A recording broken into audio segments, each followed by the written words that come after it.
joy, peace, whatever you need as you wait on the Lord to make a move.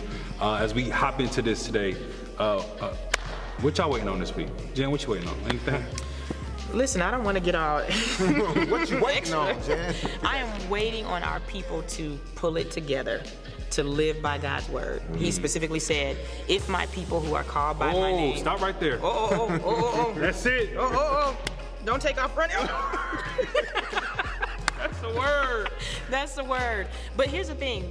If we get to the place where we hold your mule now. That's the word. But we gotta wake up. If we just wake up and call on God and humble ourselves and turn away from these wicked ways, let's call them wicked because they're wicked. They wicked. Turn away from these wicked ways, and we can actually hear, like God will hear from heaven and actually heal the land. And we live in this land and we're disgusted by it and disappointed by the way our lives are going. I'm waiting for our people to stand up and call on God. Yeah. Yeah. That's good. Hopefully we won't be waiting too long for that. That's right. Right, I think 'Cause we need some healing. We need some healing. We need some healing. P, what you waiting on? I don't even know what to wait on no more. I'm sorry. Well, I'm waiting on 2020 to be over. All right, I'm waiting on that. I'm waiting on the people to that's so deep, though. Waiting on people to see how deep stuff is. But we don't even recognize the implications of a lot of our actions, bro. Yeah. We just be dabbling in stuff we don't understand. That's we just be right. going off, being manipulated by spiritual forces, and we just be getting lullaby, bro. I'm ready for us to wake up, That's Mr. right. West. Yeah. You know what I'm saying? We gotta wake up, y'all. Yep. Yeah. Wake up. Yeah. And on our quest of waking up, I'm waiting on some healing. I'll be honest with y'all, man. I'm a little, my phone, it's attached to my hand. Actually, it's right here. Mine is right there. Impressive. It was know if pretty it was the impressive. black, it just It was blended pretty It came out of nowhere. It's like it's in your hand. It came out of his hand. It's like, You know what I'm saying? As much as I need my phone, I don't want to need my phone, if that makes sense. yeah, it makes perfect sense. And so every morning I try to listen to Tony Evans. He drops a sermon 25 minutes every day. I try to get a little Tony Evans in me. He sets me straight sometimes. So he's in a series of basically centered on idolatry and how he calls it American Idol. And that's how, good. That's a good we as a title. That's nation, cool. I as get it. body of Christ, instead of putting God in God's place, we've substituted God for whatever, career, money, cars, possession, whatever. Yeah. And this one piece that he's been on is technology. And of course, the creativity of human beings were made in the image of God. God created us to create. And technology is one of those things that we created. Yeah. But it comes to a point where we kind of, experience the creation without the creator. And Tony Evans says that's where idolatry comes in. Yeah. And then specifically he gets into social media and how much time we spend on social media. And I found myself guilty. I know I spend a lot of time on social media, sometimes not even posting, sometimes just in the rabbit hole, just kind of scrolling through certain stuff. It's I'm like, designed to do that. how did I get all the way over here? I'm like backtrack and I'm like 10 pages in. I'm like, okay. Oh no, 10 pages in, 1 hour later. Yeah, and you don't even know it. Time goes by so fast. Absolutely. You lost so much time on something not even productive or healthy. You know what I mean? Right. And so I found myself in that space, and I guess I want to kind of ask y'all perspective as we in the waiting room. How do you kind of find that balance between, okay, there's some benefits of social media, right? I'm able to connect, we're able to spread the gospel, we're able to do all these different things online. But then at the same time, there's this addictive kind of thing to it as well. You spend a lot of time on it, so how do you personally find that balance, and how important is that? Especially you talk about the spirituality of things, the spiritual warfare that we're in, trying to wake up. It's hard to wake up when you sleep on social media. So where do we find that balance between the two? Y'all would say. Where do you think we find the balance at? She loves doing that. Nah, because I don't want to get off on no long tangent. So just what you... So I'll get off on a you get off on a tangent. Throw me out there. Let's go there. I gotta feel my direction. So here's my thing. Because I agree with what you said, that this technology piece is created by us. We've been given the ability to be creative, and so we created this, and we really should be using it for God's glory. Right. We've gotten to a place where we're not necessarily doing that, and so everything that we're doing, all this, kind of endless scrolling and all that stuff is not necessarily doing anything for us in regards to our spirituality and feeding us. So I had to come to a point where I'm like, you know what, let me not be on Facebook the first thing in the morning. Let me not go to Instagram. How about I first wake up and think about God and go there first, and then throughout the day. So basically just having to literally create a structure to where I am showing God that he is my master. And I won't be controlled by all this other stuff. I will use it because I can use it. And so if I'm responsible about it, then I'll be able to use it for his glory and use it for my good and all that good stuff. But to not let it control me is the thing. So. Because check this out. Everything's on the phone. It goes beyond calling people, and then we can text people, which then people feel like they have access to you at all times. At all times, yeah. And then on top of that, we can bank online. We can go to school on our phone. It's so convenient. Read the Bible. You can live your life on your phone. You can go to Bible Hub. The whole thing. The whole day. Like, you don't have to go anywhere. Just be like go this. anywhere. DoorDash, I'm hungry. Let me just, exactly. Yeah. And the spectrum is so crazy. Like, you can go from the Bible Hub to other hubs. Yeah, no, that's a great point. You know what I'm saying? Exactly. So how do we, what's the balance and how do we fight that? You know what I'm saying? Yeah, that's what I'm saying, what I was talking about. We got to wake up and recognize how truly spiritually deep this stuff is, right? Yeah. And some of it is designed to suck you in and to bring your attention into it and then keep you captivated, right? Yeah. To keep you captive. And it's called imagination for a reason. It's the inner images. And my job is to get access to your mind, right? And then to start sowing thoughts and putting different seeds or whatever. So when you look at how, and I don't even want to get all the way off into that side of it, but like I said, no, because our minds are designed. There is so much about the human, like the consciousness that is revealed in technology and the way it's designed, right? And even if you think like an antivirus software, like how it works, right? There is a mainframe. You were supposed to be connected to a higher source where all your files and everything but the virus tries to get in there by putting little threads of information, right? And it starts to attach itself to all these different files to corrupt them, right? And it's not ones and zeros like we look at in code because we are alive, right? We have a free will. Right. So the fact that those things attach themselves to all of us in order to keep us disconnected and to corrupt all of our files, we got to have some software, some antivirus software, right? And that's when you get into, I think of that scripture that says when the enemy comes in like a flood, the Spirit of the Lord will lift up a standard against him. But that's what it wants to do. It wants to duplicate itself. That's how the virus spreads, right? So the fact that we've been in this quarantine, it trained everybody to be all technology all the time, right? And there's so much poison. I'll tell you this real quick. This I was listening to Focus on the Family, one of them on Moody Radio, and a mother said that her 17, they didn't have no phone. They were kind of anti-technology, but he got a phone. He was 17. She said one day he came home devastated, and she said she's talking to him. She's like, "What's going on?" She said he broke down crying. This is a 17-year-old kid, teenager, and he broke down crying and said, "Somebody sent me a video." She was like, "Well, honey, what was the video?" She said it was a video of a man killing puppies with a hammer. Oh gosh. Just crushing their heads with a hammer. Yeah, and you think it impacted him, it was traumatizing to him, right?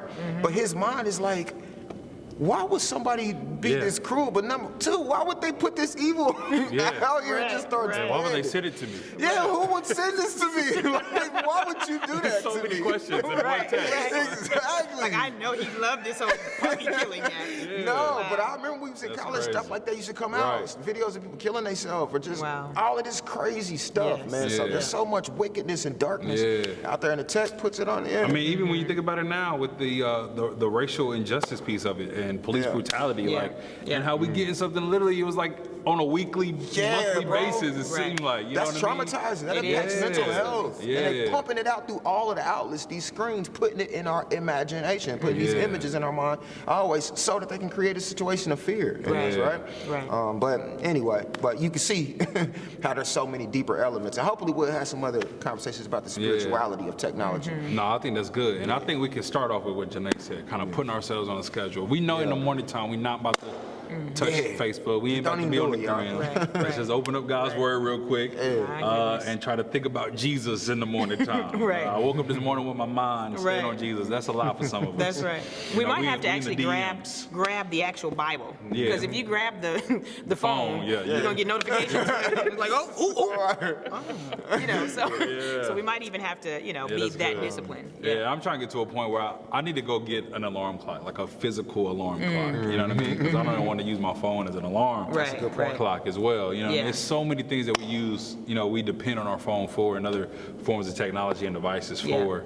It's hard to kind of get away from it. But lifting up that standard, setting up that schedule, I think is a start. You know what I mean? As we wait on the Lord in the midst of all that's going on to move. And even in the midst of all of that, P, I think it's important to kind of talk about what's going on socially in this nation as well. You know what I'm saying? Right now in Louisville, they demanded a state of emergency as they prepare to announce the update with Breonna Taylor.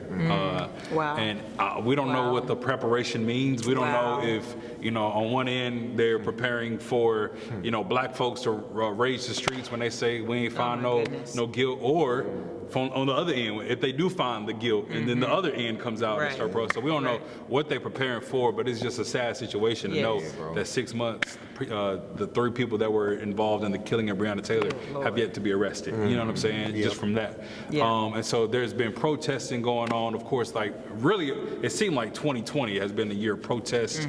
And then, of course, here in Indianapolis, there have been a few protests. And as our youth pastor here, bro, you've been connected with some of the youth. Kind of talk about the importance of them being involved. With the power of technology, they're able to connect and kind of see what's going on around the world and stay aware and engaged. And you had a couple young people that went downtown in Indianapolis a few weeks ago and kind of got engaged with a protest. So kind of talk about that for Yeah, man, Janai and Christiana are just 2 outstanding young ladies who are always political. I mean, when we talk and have a conversation with some of these young people, they the ones that's taking that stuff, and we got some outstanding, just rounded and just strong mentality youth. And them bringing this stuff to the forefront of their generation is something that's real important to them. So they went downtown and had a peaceful protest, and they actually had an outstanding turnout. It's probably 150, 200 young people, not just young people. They had educators, they had other people that were in their sphere of influence. And I don't know if, I know Pastor Johnson even done some stuff with the group. It's called Black Women in Charge. So they teamed up with them, went out, done some stuff, and these are all college girls that are in college, high school, that are involved in kind of leading their generation forward. So we brought them in, had some great conversation with them, allowed them to kind of speak on their own passions, and they are doing a great job of galvanizing their generation and bringing some of these social issues to the forefront. They have the courage to be able to stand up to their generation, to be able to embrace what they believe, understand it in the context of scripture and faith, and say, nah, man, we're not about to be out here just sitting around, man. We got next, you know what I mean? That's the mentality like you was talking about. We got next, and we're going to create the momentum between now and the time when we can actually get our people out here. So, I just got great hopes that they will push their generation and create a momentum that will keep them politically active and teach their peers to be politically active when their time comes, which is refreshing. So as we're in the waiting room, we wait for justice and equality, and in the midst of this election season, waiting to cast our vote to hopefully make a change in this nation. We want to bring these young people into the waiting room. Pastor P sat down with them, and let's take a look at what they were talking about. I've definitely seen clips from protests where people are being sprayed by fire hoses and being chased by dogs and being beaten with batons. My grandfather grew up in Macon, Georgia in like the 60s. And so I lived and breathed every type of civil rights movement, every activist possible every time I was in his presence. Jesus was a really big activist back in his days. He always fought for the underdog and always had something to say. He never held his tongue when it came to standing up for his people. He was always there to fight for those who were treated unequally and that were facing injustice. So it was kind of like, if he can do it, and I am a follower of him and I'm supposed to be like him, then I can do it. People telling me over the years, like, oh, I'll touch the masses, or oh, your voice is this and you're doing this and this is what's meant to happen, is exactly what God will be wanting me to do. So it's all rooted in my faith that this is who I'm supposed to be through him. Your anxiety start to make you like feel high. People all around you being crowded by a lot of people could start to make you feel a lot like emotions are really high. So it's very like high pace, is kind of high. You see people giving you like dirty stares, definitely like from those that we passed this weekend that were like having like dinner and stuff and lunch and just trying to like ride on their cars. They were giving us some dirty looks, but then you had those that were like just passing by. Some even came in and started to walk with us. Others stopped to listen. Some, when they were driving by, they started to honk their horns. So it's just kind of like, you're really in the moment. It's almost something out of a movie that like I've always grown up and seen like as a kid, and like some of the stuff I'm like, oh my God, that seems like really cool, and it is, but it's also kind of nerve-wracking because you can never know like anything could go wrong any second. It's kind of just like you said, it starts with the youth. I think back then they were teenagers at the sit-ins and doing buses and walking and riots and stuff like that. The 100-Man March, there were a bunch of teenagers there, and it starts with the kids. I think that that's exactly what's happening now. You have a lot of young people that are seeing what's going on in the world and they don't agree with it and they're doing something about it. It makes you kind of think like, dang, we're still fighting for the same thing and I could really be that same person. So I prayed and I consulted God first, and he told me that what I was doing was right. I think that the biggest thing that I've gotten out of it is the desire to do more, and the fact that I know that it's not at all over or anywhere close to being over, but now I feel like I have a foot in the race almost, and it's put a fire under me. The life that we live as Black people isn't some type of trend that you can hop on when it's like popular and it's a hashtag. It's not just a hashtag, it's a literal lifestyle. Our voices are influence, and once you get to the point where you're in no place to complain unless you're doing something, I think that is what changes the entire game. There's no way that we can sit around flipping through social media every day, reposting all of these terrible videos that we see in and out of the destruction of the Black man or the destruction of the Black woman, and sit there and just be angry or say to ourselves like, this is terrible, and then not go out and do anything. We are at an age where if you're old enough to process your own emotions and you're old enough to process your own opinions and you're old enough to do something about it, if you can see what's going on in the world and see that you don't agree with it, you can do something about it. You can scream all you want, and you can make as many signs and billboards, and you can stomp until your feet can't walk anymore. But if you're not gonna do anything after that, and you go home after that protest and you take a shower and you lay down and you're like, yep, I did that, and you can do more, then you should. I mean, if I could vote, baby, I would vote. But I can't, so I need everybody who can to do it for me. I ask that you vote as if your child's life depends on it. I think that we take that extremely lightly with the world that we live in now, how it won't affect our kids until our kids get older or until you're affected by it. And those that were in front of you voted, and it's an entire cycle, and I would hope that you would vote as if your child's life specifically, the type of child your child is and where he goes to school and what skin color he is being affected every day by it. Yeah, that was some good stuff, man. Yeah, man. And it's good to see that we have some young people, involved and engaged. Yeah.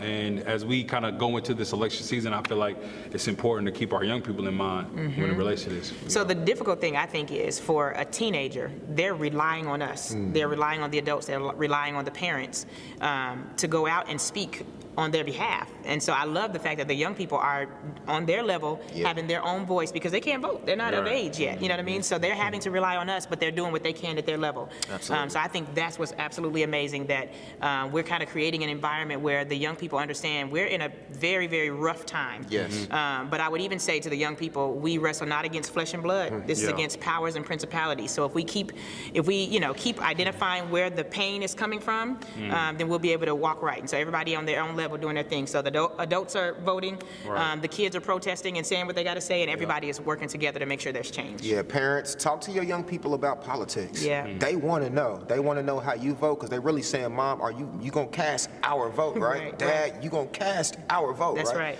They don't have the power to vote right now, so they're dependent on you. But have conversations with them about who you vote for, why you vote, political affiliation, all of that stuff to help them start walking through it as they prepare for their time, because they got next. We got to do a photo shoot That's maybe with good. the teams. We got next. You know what I'm Yeah, saying? that'd be good. Yeah. As we prepare for the election day, let us keep our young people in mind. We're not just voting for ourselves, That's we're voting right. for the generations coming behind us. That's right. And for those of you who are, just turned 18, you first-time voter, make sure you get registered to vote, and make sure you step out and use that voice as we try to bring some change, because us waiting on God is not, we're not idly waiting, we're actively waiting. That's right. That's good. One of the ways in which we do that is step out on our faith and vote. And so faith works, or faith votes. Faith works to vote. Fuck. something like that.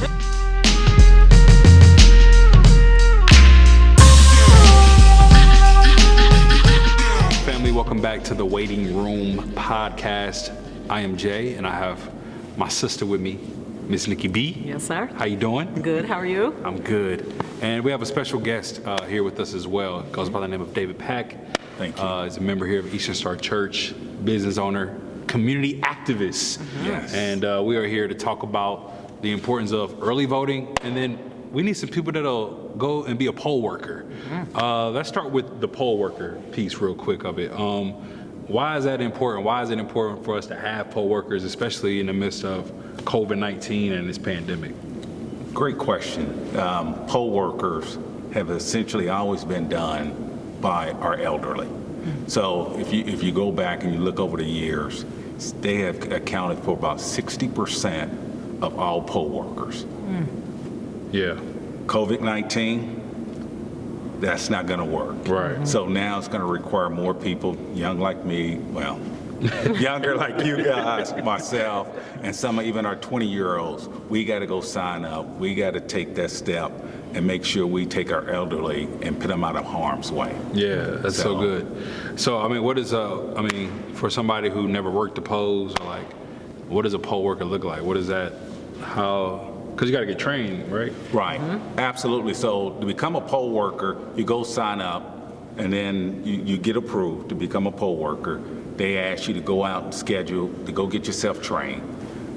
Takes about 2 hours to go get trained to become a poll worker, and then you will get assigned to a specific site. Today in Marion County, we have approved 188 sites, but that's based on if we have enough poll workers to support 188 sites. It's going to take somewhere between 13 to 15 poll workers at each site. Right. So we need about 3,000 poll workers. And at each site, there's really, I'm going to say there's probably 12 what they're going to call clerks. Right. And then there's going to be one inspector. So there will be one inspector per location. Yeah. So 188 locations, 188 inspectors. Again, depending on the location also, they potentially could have more than 12, what I'm gonna call clerks. Right. If it's a site that's gonna be heavily visited, then they will have a lot more than 12 clerks to work Right. at that particular site. Yeah. So as I said, it's important, as we protect our senior saints in the midst of this COVID-19, and we don't want to put them in harm's way. We've always depended on them to work the polls. Like going to vote, I always see like older people working the polls. Right. And so now we're trying to get some younger faces, some fresher faces on the scene. And so we want to make sure that you go out and apply to be a poll worker. Okay, now it's not a volunteer. Well, it's almost like a volunteer. You get a little bit of money in your pocket. Yes. But also we want to make sure that you can get your teens out there too, because I think you can be 16 years old to work the polls. So it's important to get them involved, help them to understand the ins and outs of this voting piece. Even beyond casting your ballot, there's some other ways that you can engage in the midst of this. And so Nicole, like, with all the voting suppression and all these things that are going on, like voting, working the polls and making sure that we have people engaged with that, like, why is that important for specifically Black and brown communities? Yeah, we saw a lot of that in the spring, Yes. where Marion County didn't have enough precincts, enough voting centers open, because Right. we didn't have, part of the problem was we didn't have enough poll workers. Yeah. So it's critical that folks are there to inspect the process, because we've already seen some challenges with ballots being thrown out. Yes. We've seen ballots being disqualified. Yeah. So it's very critical, especially in this time, especially in our communities, because essentially in the Black communities, that's the first places where the precincts are closed. Right. When they don't have enough workers. That is correct. And that plays into the suppression of our vote. We can't vote if we don't have the opportunity or the space to do so. That's right. So it's very, very, very, very, very important. I've seen a lot of employers now who are giving folks the day off on election day. Yeah. So if you are one of those people who are able to be off on election day, please, please, please go to indy.gov, search poll worker, and then the application process and all of that will show up. But it's critical, especially in our Black community. Yeah. And I just add a note. She's absolutely right as far as voter suppression, that if we don't have enough qualified people there to be able, so when our voters come walking in, and one of the things they could say, no, you can't vote Right. because your ID does not match up exactly to the registration. Right, the signature. So instead of saying David Pack, my ID may say Dave with an E instead of ID, but my voter registration may say David. If you don't have the right people up there, they could say, nope, you can't vote. Absolutely. Well, in the law, that is close enough Right. for us to still be able to cast our ballot. Yes. And then two, if there tough. is an issue, you can ask for a provisional ballot, then be able to go take your provisional ballot back downtown with your ID, and then still cast your vote up to November the 13th. So I just want to make sure that when they go in there and they say, nope, you can't vote, and you don't, and they might not even suggest that you get a provisional ballot. So we want to make sure we got people there saying if there's an issue, well, at least take the provisional ballot with you. Right. And then go back, get your ID straightened out, then go and then turn it in. Yeah, and what we're doing here, for our members and family and people that tune into our platforms, we're trying to get them to vote early.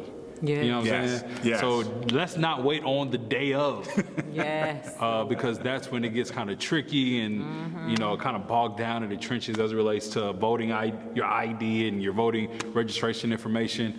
But if you go early, give yourself enough time to get the information you need and bring more than enough information so that they can give you that ballot and cast that vote. And so, Absolutely. Brother Pack, as a member of the church, as a believer, a person of faith, like this election season is very critical. This whole campaign is centered around the idea of faith votes. So, we kind of playing with the scripture like faith without votes is dead. This idea where, it's not enough to have faith without putting the work in, right? Absolutely. And so as a believer, why is it important for you as a person of faith to step out on that faith and cast that vote?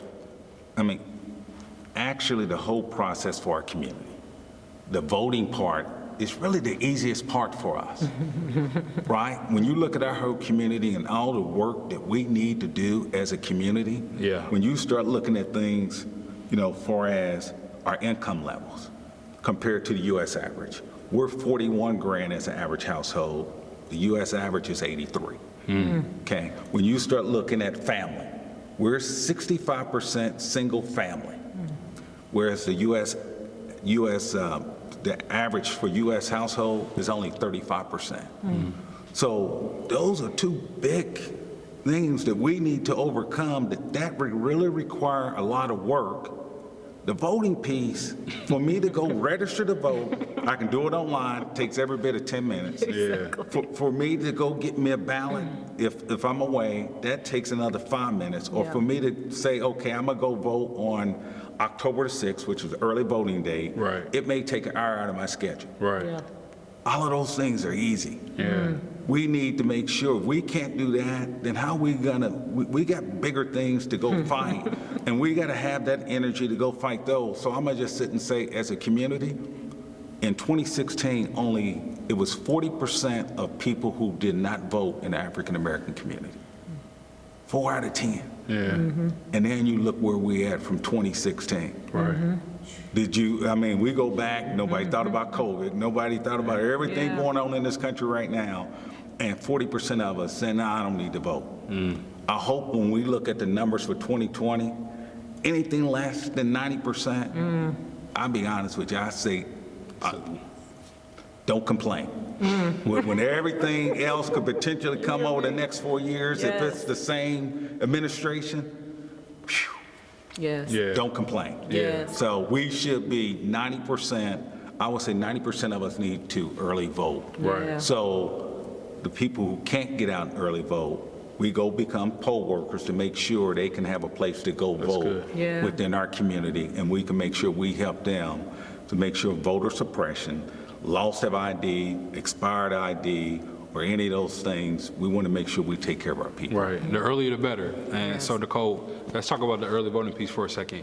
What's the impact? Why should I go and vote October 6th when I could wait until November 3rd?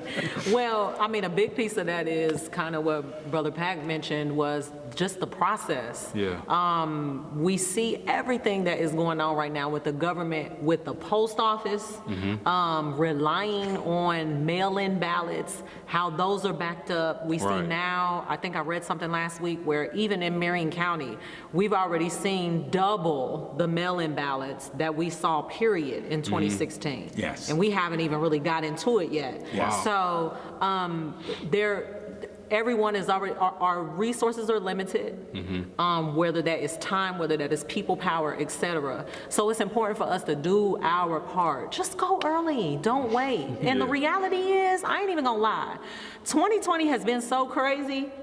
Who knows what's gonna happen on October 7th or 8th or 12th? So Right. you might not have until You might not have a November November 3rd. 3rd. Yeah. So I need you to go cast your vote because you Yeah. just don't never know what is going to happen. They could shut the whole thing down. You have no idea. So it's just very important. But just go early. Just get it off your plate. Go early so you don't get it caught up in all the other things we need to do, which is survive, Yes. and then we can we can keep going. So yeah, I feel like it will help us have a less chance of error, of deceit, Yes. of people playing with our Yes. votes. Go Yes. early, overwhelmingly, so there could be no question. Yeah. I'm agree with Pastor Nicole. Put on your mask, go vote, leave the mail-in ballots for our elderly. Yeah. We already know there's a shortage. We Right. already know that there's going to be a shortage of pay for the U.S. postal system.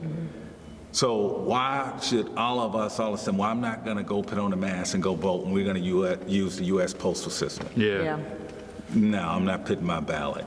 Listen, I go to the grocery store. This is just as important Come on, to me to man. go get some food to eat as for me to cast my ballot. I put on my mask, I go in there, cast my vote, come back out, hand sanitize my hands, go home. Yeah. Yes. Well, there's a couple of things that David Pack just said. Number one, he called you Pastor Nicole. I just want to throw that out there. Okay, Pastor Nicole, that's a new name right there. Boom. Not to Jesus. But no, on a serious note, this idea of, putting on the mask and going out to vote, for the most part, if we could be real, majority of us have already kind of been living life in this Everywhere. pandemic. We've already gone out to eat. We're going, People to are the store. traveling. We're traveling on airplanes.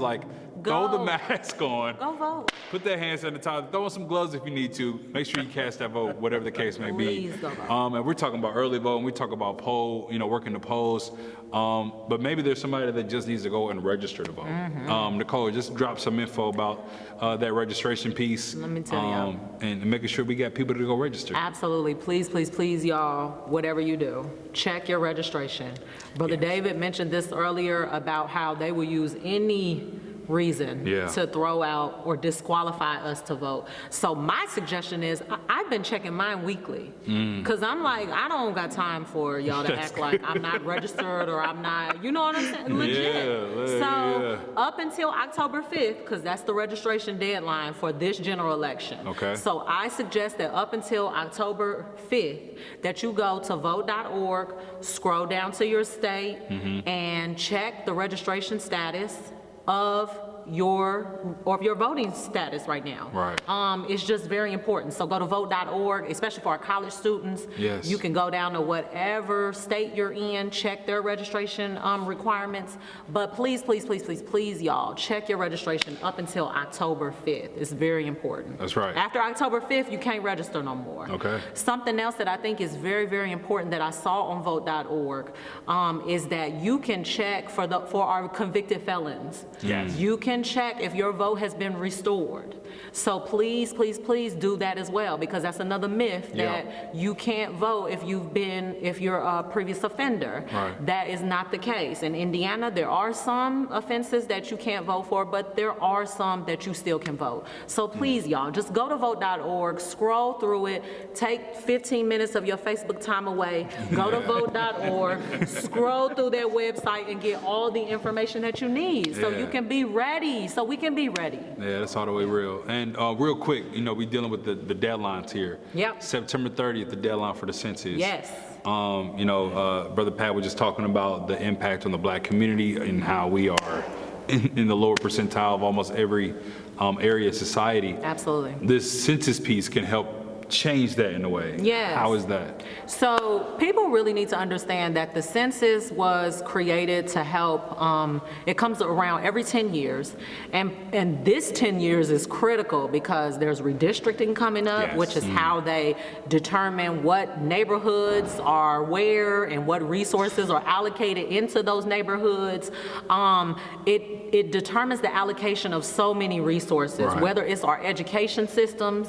If you look at right now the response in the pandemic and why some schools had iPads and MacBooks ready to go, and some schools had to wait for the state to give them funding to get the basic necessities for their students to learn. Right. That is part of it. So we need to make sure that our neighborhoods, our communities, healthcare.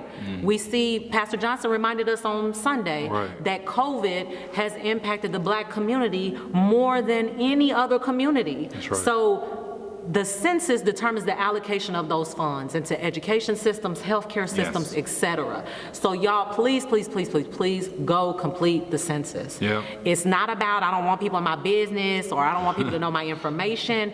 By federal law, the information is kept confidential. So nobody's coming in looking for you. And Yeah. plus, the questions that they ask are not even that deep. Right. How many people in your house? What's your name? Where you live? You share more data on your phone. Literally.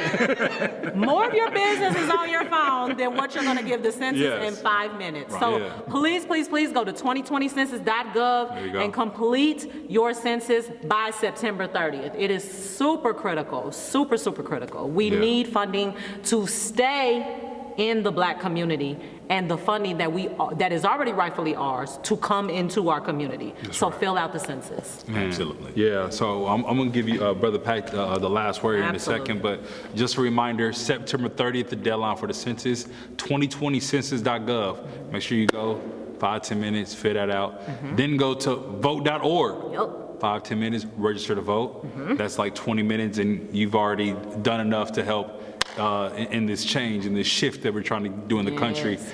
October 5th is the last day to register to vote. Yes. Then October 6th, here in Marion County, you can go and early vote. Is that Yes. nationwide or just Marion County? And, well, October 6th is across the state. Technically, by law, 27 Indiana. days prior to the election, you have to open early voting. So Okay. it's across the board. Okay. But the locations vary. Okay, so make sure you go to vote.org for all that information. And then we need poll workers, okay? Yes. We're trying to keep Need some our poll senior saints out of the COVID environment. Yes. And so we need some younger folks to come in there and kind of take over and bring some young people in and give them an opportunity to be engaged and involved in this process as well.